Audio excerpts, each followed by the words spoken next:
Yeah, Way hard. Almost too hard. All right. Good. What's up, guys? Welcome back to another majestic round of just a tip. Stop. What is that? Just one tip. Sorry. Okay. It's giving multiple tips. But here we are, just a tip. And today's episode is brought to you by Sweat Ethic. And guys, we mentioned too that about them in the previous episode. They are top of the line when it comes to quality, and they're literally the best supplements you can get. We do carry them over at Complete Nutrition. They just dropped a fresh one. Yeah, it's called Vitagreens. It's an entire multivitamin complex plus a full serving of greens. And if you're like myself or old Timothy over here, your greens, especially first thing in the morning, very unlikely to get them in. And so to have the multivitamin comboed with the greens in there, it is phenomenal. And bonus. Taste money. How good? Way good. I think it tastes like apple juice with a little bit of swamp water. But that's good. It looks like swamp water, but has a hint of swamp. A little hint of swamp, but it's good. It's good swamp. It's like healthy swamp. And then you have probiotic and digestive enzymes. And I'll tell you what, I've just been regular as regular. Nice little fun fact. Immune boost. Yeah. And the digestive tract is just happy. Tim shitting on the regular. Yeah. And when that's happy, I'm happy. Happy Tim. And when I'm happy, Dane's happy. But on a real note, top quality supplements. They dropped that brand new one, Vitagreens. Come see us at Complete Nutrition. Get stocked up. It's money. And you'll be loving life. All right. What are we talking about? Okay, this question comes from Instagram. And it is, are abdominal exercises effective if you want to lose extra fat around your stomach? Kind of. Painful. That is a very classic misnomer. Yeah. Misconception right out the gate. Because, yes, doing any exercise is going to help you lose body fat, but you can't target belly fat. It's not a thing. Yeah. Can't target fat loss. You cannot specify which portion of the body that you're going to lose body fat first. It's different for everyone. Like for me, I lose it very last on that lower region of the abs where I don't know. I lose, lower belly, butt cheeks, and love handles. Last to go, for sure. So short-term answer, you can't just do more abs and magically make your fat belly go. And a lot of times, you'll start doing that. You're like, oh man, it's time to get a six-pack. I'm going to do abs every day, but you still eat like a dump truck. And then what you see is your stomach actually starts growing, and you're like, what the hell's going on here? I thought this was supposed to help. But as you build your ab muscles and you still have all that fat on top, it just starts poking out even worse. So, not saying don't do abs, but that is not going to fix your problems. Like when I was a little tank, when I was like 12, I did that same thing. I don't know why we had an ab wheel, those little ab wheels at my house when I was 12, but that was like my go-to. And, I could do a lot of them, but I definitely didn't have a six-pack because I was double fisting ho-hos. Thanks, Mom. And Twinkies. And then Hostess went out of business for a while. Yeah. That's when you lost your weight. And then I would hydrate with Shasta. Shasta. Yeah. That was your choice. Like a 3-liter. That's cool. Like I'd go out and play in the yard and I'm thirsty. Well, I'm drink a gallon of Shasta. My Xbox Live gamer tag back in the day was Dr. Pepper 223. So, I mean that's where I'm at. So I certainly didn't have a six-pack. I mentioned earlier my brother called me a blimp. Rude. Could have been because of that, but he also played on my gamer tag and ruined all of my stats. So. Ruined Dr. Pepper 20. What? 223. What's the 223? Well, it was 23 for, Michael Jordan, but at the time, Dr. Pepper, a 2-3 was taken, so I just had an extra 2 for 223. It's way cool. Right? But when it comes down to it, right? Fat loss on the abdominal region is going to be based off of a calorie deficit, essentially, right? You burn more calories than what you intake, and that will result in fat loss. And eventually, you will see that belly fat come off. But again, it's based off of how your body's set up, your genetic predispositions, Right. and how you personally lose fat. Right. And that being said, you know, you can't just go calories in, calories out. It's like, yeah, technically, you know, I'm sure a lot of you have heard about like the Twinkie diet or whatever. Some idiot lost weight eating Twinkies because he only ate X amount of Twinkies and kept his calories at a minimum. But if you're eating Twinkies, you're still going to look soft and gooey. So, you know, out of those calories, yeah, you got to be in a deficit, but you have to have X amount of those calories protein to fuel the lean tissue, and then X amount of your carbs and fats to make sure there's a balance to fuel a lean physique as opposed to just calories in, calories out. That's probably one of the biggest things I see when people come in the store is, well, I'm eating 1,000 calories. Like, why am I not losing weight? Or why am I still gooey? And it's like, well, you're too low of a caloric deficit will turn you into a hormone monster and downregulate your metabolism. And 3, most people have this weird fear of protein. And so they're not eating enough of it. So they're getting their 1,600 calories in, you know, the majority of it carbs and fat. And that's what makes a donut. And they're surprised that they feel like a donut. Feel like a donut, look like a donut. Yeah, like I ate like a donut when I was a kid, and I looked like a donut. It's true. It's true. And along those same lines too, the calorie in, calorie out, right? Creating a calorie deficit, as James mentioned, can result in weight loss. But a lot of the times people will lose the weight, but then recognize, man, I still don't have a six-pack. And again, it's because more than likely they went into too large of a deficit and put themselves in a state of catabolic and like, catabolism, right, and broke down muscle tissue and just kind of held the fat. And that's where that skinny fat look comes from.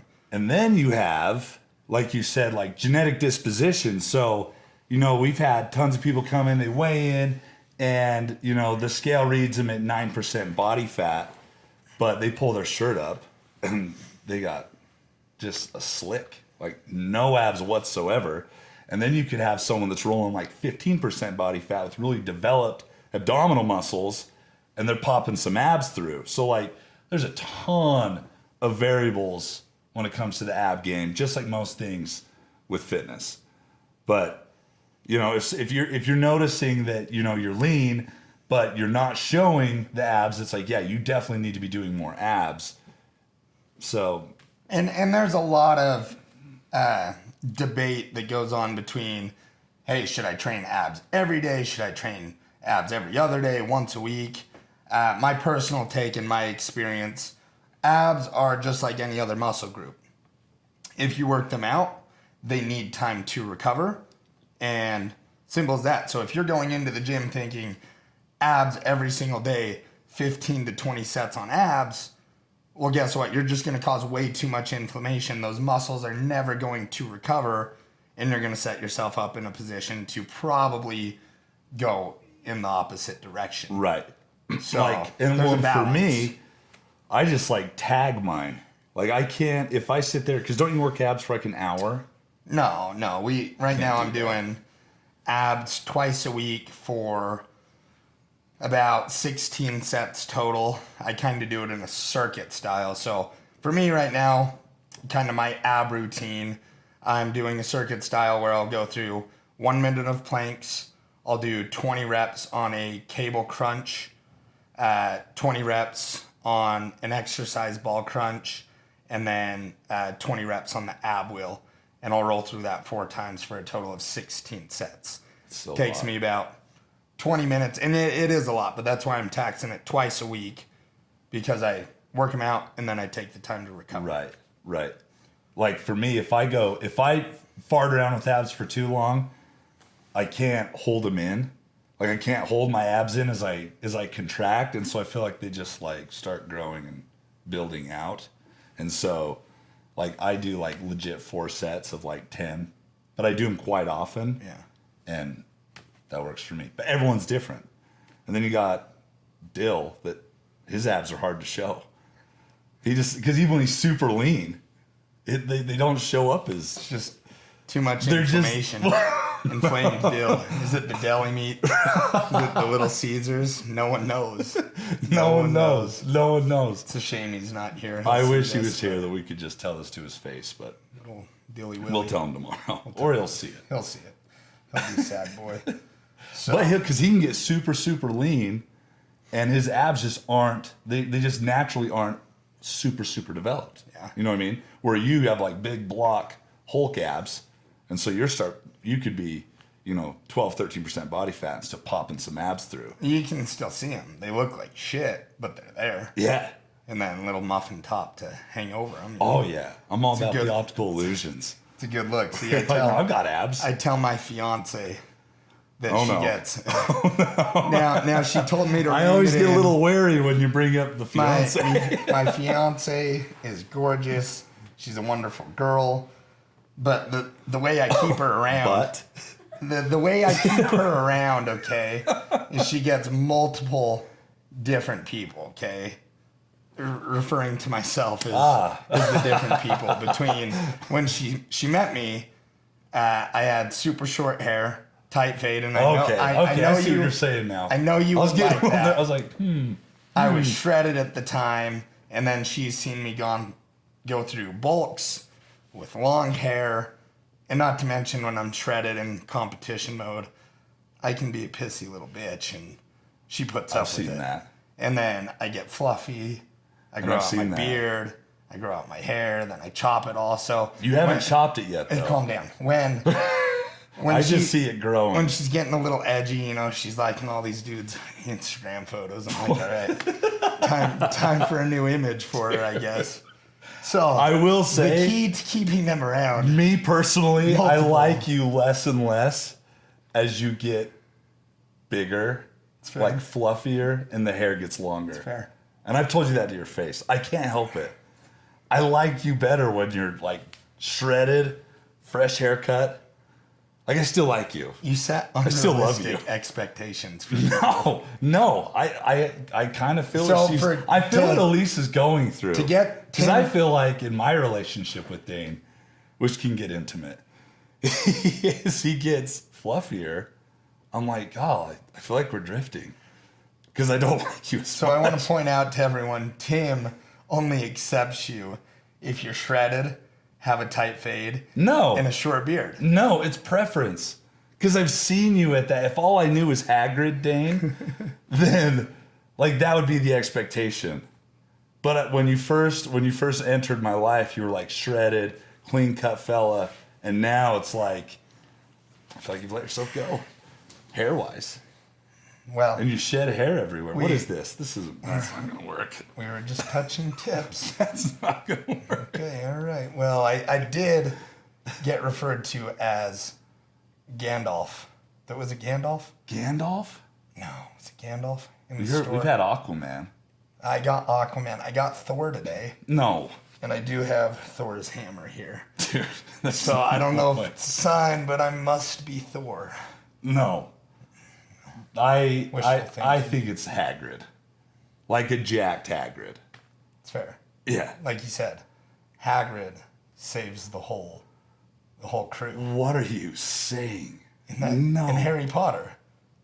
I guess. Oh Saves yeah, the yeah. whole Oh crew. yeah. I Hagrid's- am the hero. Hagrid's a good guy. You're a hero. Aquaman, Hagrid. Thor. Like I said, there's so many You're great. personality You're types, great. so many role plays for my fiance. Now, that being said, wow.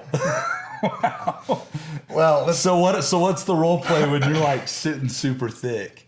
Like nappy Dane. I say, you know what? Like 8,000 calories. Like I'm gonna just lay here because Like, don't you get out of breath when you're tying your shoes at that? Oh, when I was Like in you a position, you sound like your dog, So my last bulk, grunting I and was snorting. eating 7,300 calories, and keep in mind these were nutrient dense, high quality food sources. This wasn't 7,300 calories of you know, the pizza. McDonald's runs, right? No one eats McDonald's around And, here. and literally, I was so full to the point all the time that, yeah, simple tasks. Yeah, my cardiovascular You were system. huffy. Like, I was just a little huffy. and puffy. Huffy. I was like, guy, do you want my asthma inhaler? You need it? I probably could have used it. But in your defense, I have shown Morgan some ugly versions of me too, though. Like when we first got married, like I was okay, but we had this thing where and I don't know what it is, but when you first get married, well, at least us, you just sit around and you start eating crappy food and you think there's no consequences. So we'd be sitting there watching Grey's Anatomy, which only a newlywed would watch Grey's Anatomy. Then we'd freaking throw down some Froyos, you know, from some Ben and Jerry frozen yogurt. And then I was surprised after, 3 months, we went to California and there's a picture of me in the lake. I mean, in the ocean. And I was like, oh no, that's a thick. That's when times change. That's a puffy Jimmy. It was not good.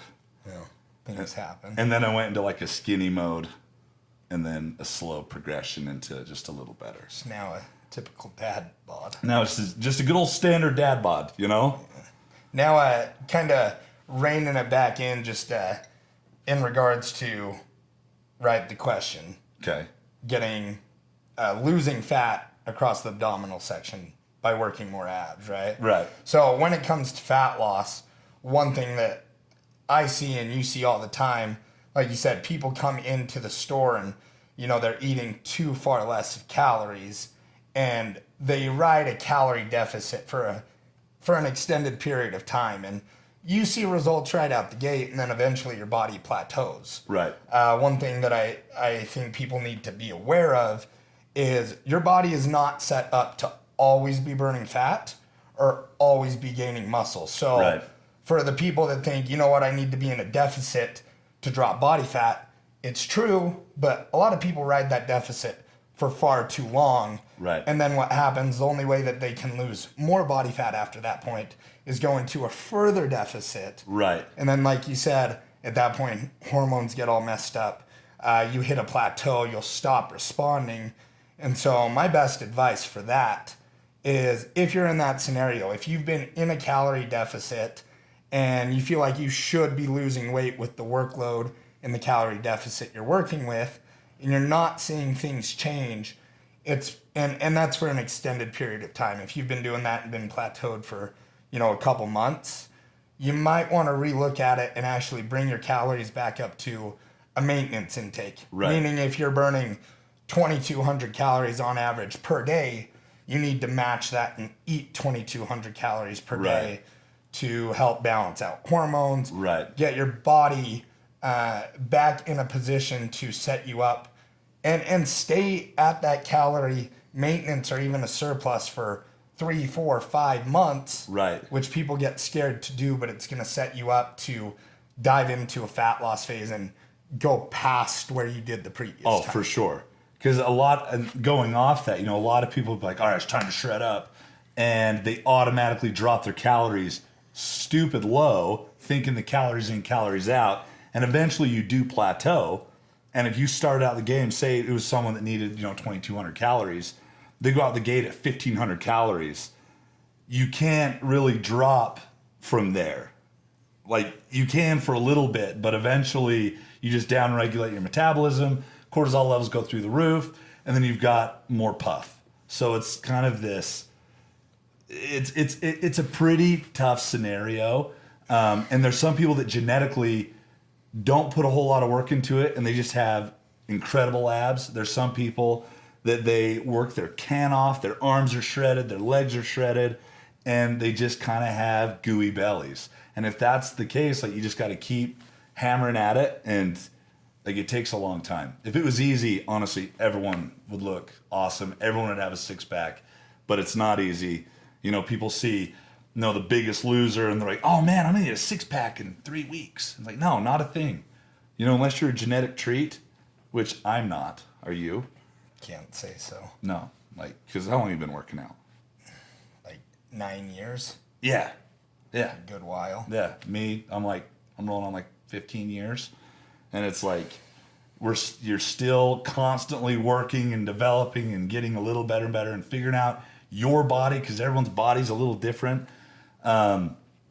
So for the ultimate tip, what would be the ultimate tip after all of the jargon we've just said? So from my outlook on it is, for one, if you're just starting out in the fitness industry and your goal is six pack abs, and that's your goal, and you have not done any work up to that point and you're just diving into it, do not start yourself out in a drastic calorie deficit.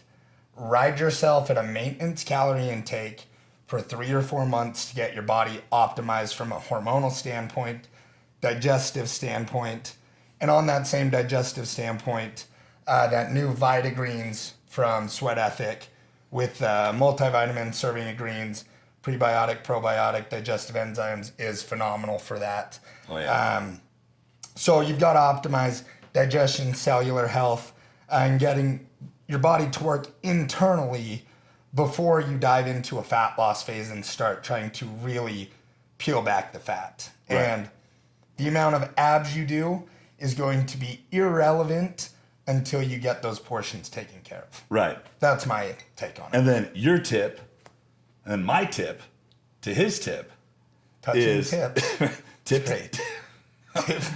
Tip on tip. Stop. The 2 tips equals the ultimate tip.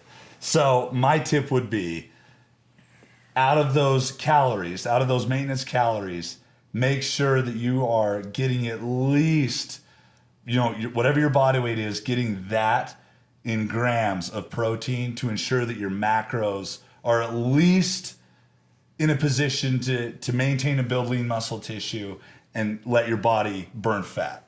And then on top of that, adding, some HIIT cardio to it.